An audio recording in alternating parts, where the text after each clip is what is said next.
तर मुंढवा जमीन कथित गैरव्यवहार प्रकरणी पार्थ पवारांवर कारवाई करा, यासाठी विरोधक आक्रमक झालेले आहेत। विरोधकांनी ही मागणी केली आहे। ज्या अर्थी देणारी व्यक्ती दोषी आहे त्या अर्थी घेणारीही व्यक्ती दोषी आहे। अमेडिया कंपनी या व्यवसायात असल्यामुळं 1% वाल्याला आणि 99% वाल्यांचा भेद करता येणार नाही।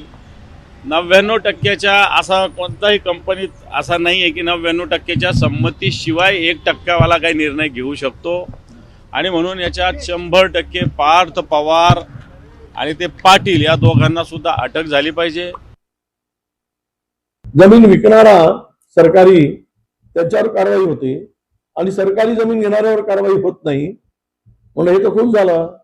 म्हणजे तिजोरी फोडणारा आणि तिजोरीतून फोडल्यानंतर जो माल ज्याच्याकडे देतो तो लंपास करणारा तो आरोपी नाही, ते तो दरवाजा त्यात फोडायसाठी शस्त्र देण्याचं काम कोण केलं? तिजोरी फोडायसाठी।